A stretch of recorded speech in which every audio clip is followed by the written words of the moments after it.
What's up YouTube? I'm just another guy and welcome back to the Pentagon Challenge. So here we are at the start of the season. I just quite literally recorded the second half of the Champions League semi-final because of course the audio messed up. Let's hope that doesn't happen in this one. So here we are, start of season, and yeah, so a lot of things have happened off the pitch. So we're going to just jump straight into that. So transfer windows, of course I spoke about this a lot in the previous part, and a lot of stuff has happened. Things that, things planned out differently, things panned out, I should say, differently than what I originally planned. But overall, I'm happy with what's happened in the transfer market so far. So we'll start with the outs. So the outs, we released two players. They weren't really important. The first big guy to leave was Al Sawaidi for 2 million. He joined Bronxweg. I don't really know how to pronounce that. The German second division team, who actually, who used to play for them? Was it Pap? Was it? It wasn't Pappy. It was a Demi, I believe, used to play for them. Where's a Demi? Yes, he used to play for them.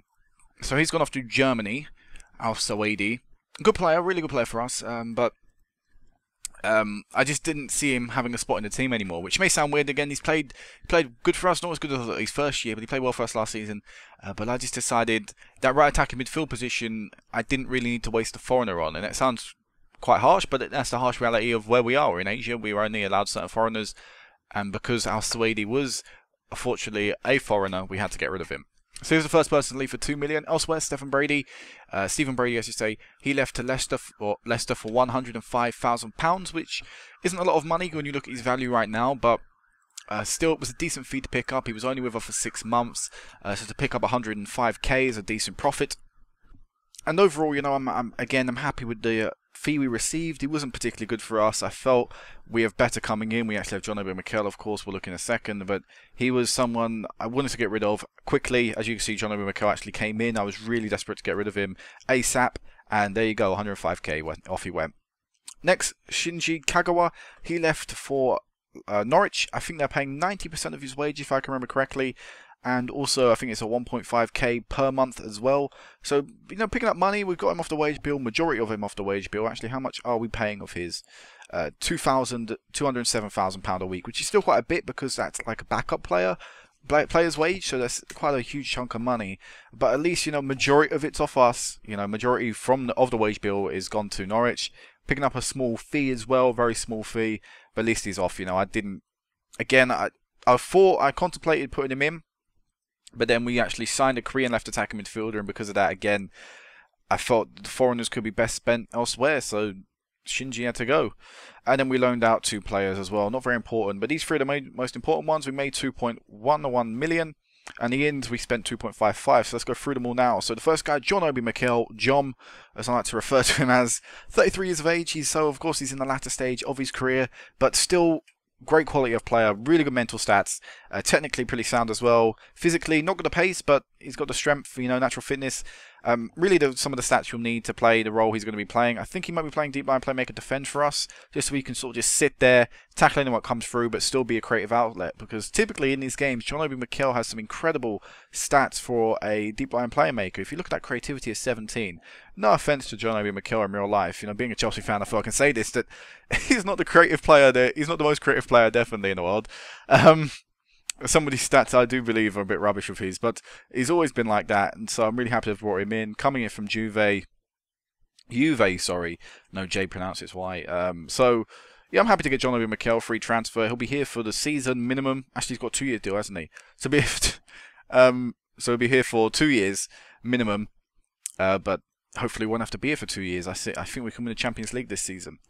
Next guy, 1.5 million from John Buck. John Buck actually had a terrible season last year, of course. They finished their lowest in a long time, finishing, 7th in the end. So a lot of their players were looking to abandon ship and were looking to join, of course, the best team in South Korea right now, me. So for 1.5 million, we signed Il Lok. 28 years of age, left midfielder. He will be pushed up to that left attacking mid role, though. And overall, I think this guy is a great capture for the team. 28, so he's in his prime. He's got look how well he's played throughout all his career for multiple different clubs in the K-League Classic. So I have no doubt this guy will be a great hit and will create a lot of goals, maybe score a few goals as well. So it'll lock there. This guy we brung in was a foreigner, and our last foreigner we were actually able to bring in, it's Koji Masuka. 22 years of age. Now, I originally did say I would bring in a Japanese left attacking mid, but again, how, the way what I saw out there and what I saw was available, I decided I'd spend that foreigner role on a good defender. Now, the only foreigner role I had available was the Asian foreigner, which meant they had to be either from Japan or Saudi Arabia or some of the big teams, Qatar, sort of the good footballing nations. They had to come from there. And we managed to get this guy in, free transfer. His contract with Hiroshima actually ended. We played against Hiroshima, so I'm guessing he played against us last season. But this guy's got some really nice stats. I like his positioning. He's got really the stats you need for a defender. Hasn't got the determination or the jumping reach.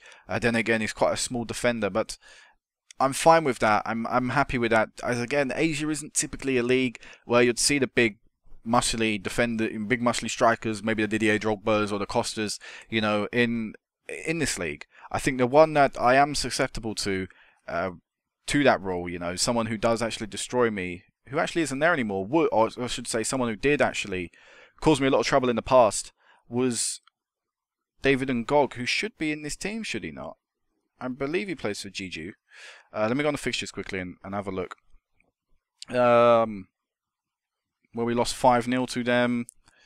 I believe David Ngog. David Ngog, as you can see, 6'2", so he's a very tall player. He's someone that, it's just such a rarity to find in this league, a big, strong striker. So he'll probably cause us a few troubles in defence, but I'm still happy with this guy. If it doesn't pan out, again, I have De Ver in there. I have Sin Yong, who is De Ver and Seong Bin, who are two players I'm more than happily willing to put in. But yeah, as I said, for now, he's a good signing. If it doesn't pan out, of course, I'll get rid of that guy. It doesn't make a difference to me. Next two guys, I just say, both from John Buck, about a combined total of $1 million for both of them. First guy was Jae Myung. I believe he is 29 years of age, left back. I brought this guy in because his report was like 3.5 star, which is better than the current left back we had. Coming in, he's about the same as Hong Chul. I'll be starting this season for us at that left back role, but we've got two pretty much world-class left backs now for this level of football. And also, Chul can be that backup left attacking mid as well, so I'm happy with the versatility we have back there. But also, I'm happy with this play, good attacking stats, the dribbling and crossing, which is what I like to see, as well as these stats down here. They're all very good. He's got pace, which is ideal. He's got the good mental stats. Overall, I think this guy is a fantastic player, and I think will do very well for us this year. Seong Gu, I believe that's how you pronounce that. This guy's come in as a backup right back. We didn't actually have like a senior backup right back at the team, so that was something I was really sort of panicking to buy. I really wanted one. I knew I didn't want someone to sort of influence the first team, so I was looking around for young players, and all the young Korean right backs cost quite a bit of money. So I ended up going for this guy. What was it, 325k? It's quite a bit of money, as I said, for someone that will rarely feature this season, if at all, actually. But I was happy to pay that because we just needed someone there. And the last guy we brought in was Hyuk Jin, who is our backup goalkeeper for the season, 22 years of age. I don't know if he's got any experience at this level. I haven't checked that. He played for Ulsan like once or twice. He was their backup keeper. So, it was all good there. He's been a backup keeper before. Hopefully he won't complain that he's a backup keeper here. So those are the transfers that have come through, as you see, sort of just replacing what we've brought in, or what's left aside has come back in. So, we've not really expanded the squad. We've not grown in numbers. We've just improved the quality, I'd say, in current positions. There are a few more leaving the side as well. Actually, one more, I should say, in particular. Kim Hwan, who's leaving to 1860 München on July the 1st, so we'll have a little bit before he actually leaves. But he's going for 96k. I just want this guy off the wage bill. He's on like 8.5 thousand pound a week, so that is quite a lot of money, and it could be money that could be spent elsewhere. So I decided I want to get rid of him, and we'll have to wait till July, but it will be happening soon. So yeah, I'm still happy with the transfers. So the squad we've got coming out this season, as you can see, according to star ratings, is very strong yet again. As you see, I'm playing my backup right back currently because of the suspension to Johan. But the squad is very, very strong. A few players coming into the team this season is Yong Quen. This lad's coming in for his first full season in the starting 11. As you see, he's played in the past, but he's been sort of a backup player, so he'll be pushing in this year as his first full season in the starting 11. If he can stay there, of course, we've got decent players like Jae Min on the bench looking to sort of break in as well. So I'm happy with the squad depth. I mean, it's not the greatest backup players in the world on the bench, but they don't have to be. They're just backup, Ideally, these guys will play every single game this season.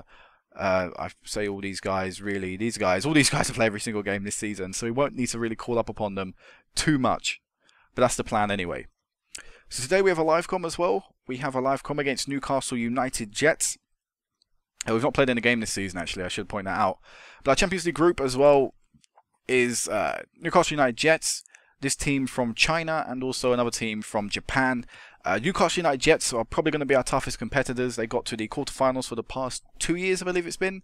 So, you know, this will be a stern test today, and a great way to start the season as well. Pasalic actually needs to get on the bench because he is tired. He's just recovering from an injury. Won't make it for the starting lineup. So this is going to be the team today. This will most probably be the team throughout most of this season. I'm actually going to change you to an inside forward, and I may change you as well to an inside forward as well. We'll change that up for this game, see how we do. But let's go out there. A 4-2-3-1 coming up against a 4-4-2. I think it's the first time we've played an Australian team. This will be a good little test for us. Again, Australia is a decent level of football in Asia. We should challenge, tell them to pick up where they left off. Go on, Costa, you do your team talk, and let's go. First game of the season. I have high hopes that we can pick up a treble this year. I wouldn't be disappointed if we only picked up one trophy, but in my opinion, that one trophy I would want to pick up is the Champions League one, of course. I'm going to put this to 2D. I know no one's actually said this, but I'm going to play in 2D. See how this goes. We'll keep the highlights in 3D, but I kind of want to test out 2D. I don't know. It depends what do you guys think? You know, if you want to do it in 2D, I'm happy to play games in 2D, but I want to give it a go for a bit. As Julia, unable to get that shot on target. I think 2D gives us maybe a little bit more of a better perspective on the pitch, on the game, how it's going.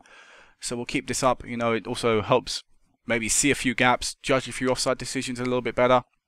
But we'll play in 2D for the next maybe few uploads or updates whenever. You know, again, put your comments below. Tell me what you want to see or not. As Ililok linking up with Yong Quen, getting the first goal of the season for us as we are all over Newcastle United Jets. We're only 7 minutes in and we are already 1-0 up with 70% of the ball and 7 shots in this game.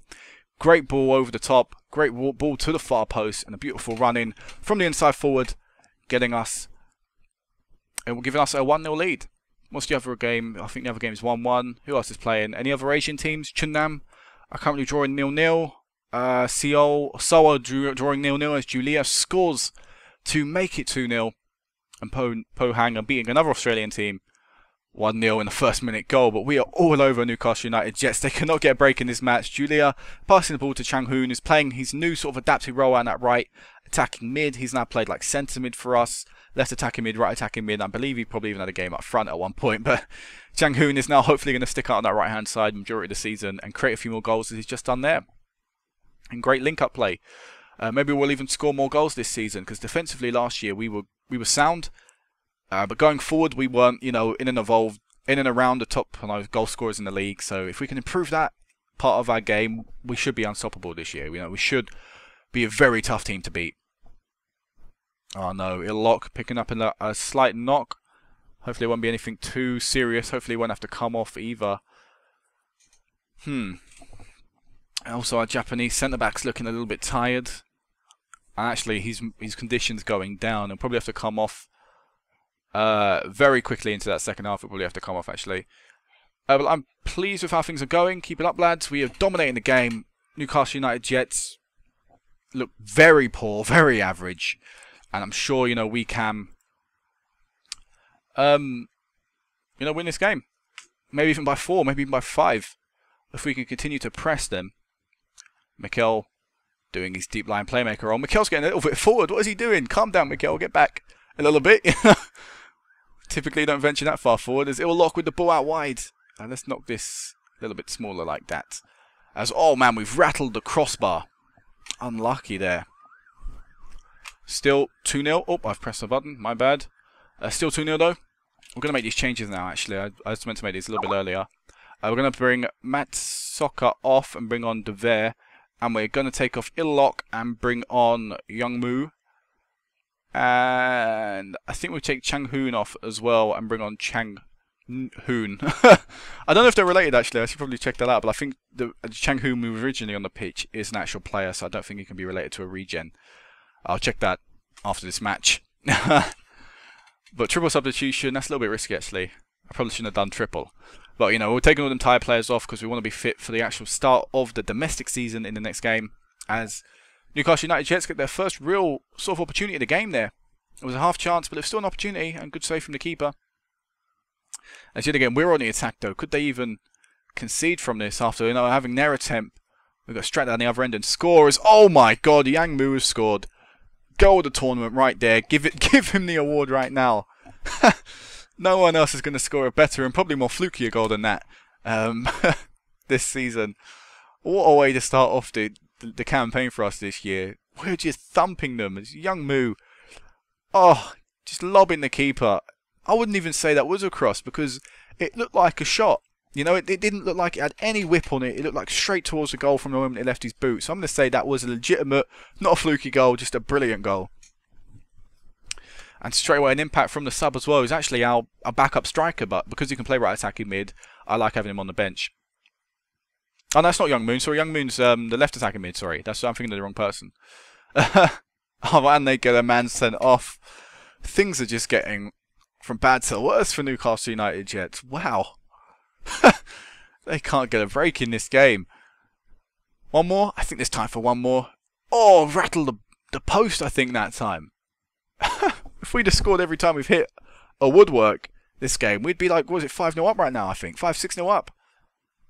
Been unlucky so far this game. And there we go, full-time whistle. Suwon 3, Newcastle United Jets 0. Great way to start the season, and I would say that really we're gonna glide through this group. We're gonna glide through it. Tigger, I believe it was something. Tigger won their game as well in our group, but I don't really see much of a threat from anyone here. I think we'll start seeing our challenges once we enter the quarterfinals again. So pick up a little bit of money. Oh, hit the woodwork 4 times. Wow, if we'd have scored every time we hit the woodwork, we would have won. What was that? 7-0. Jesus. What was I checking anyway? I was checking that these two weren't related. Not Youngmoo, Chang Hoon. I was checking he wasn't related. Nah, see, not related. Oh, they all like John Obi McKell. What's his leadership like? 16, determination 16. What's our current captain? I may make John Obi McKell the captain. Actually, no, I've already made the captain choices. It's Sangji, 16-16. That's not actually great. Chang Hoon, what's Chang Hoon? I probably should have made McKell vice captain. Oh no, wait, McKell's only got 12 leadership. I was looking at the wrong stat a second ago. I mean, yeah, that's fine anyway. But anyway, this is it for now, guys. Next time we be back will be the mid-season update. That will hopefully we'll have some news. I'd still like to enter the international stage, but currently no jobs have become available. Both of these jobs here that are available have been offered to me. I've rejected them both. I'm now just that manager in demand, apparently. I'm that manager everybody wants. But there are no jobs on the international stage that currently interest me. I don't think we're going to be able to get a job internationally until after the 2022 World Cup. So this will be it for now, guys. So until next time, peace out.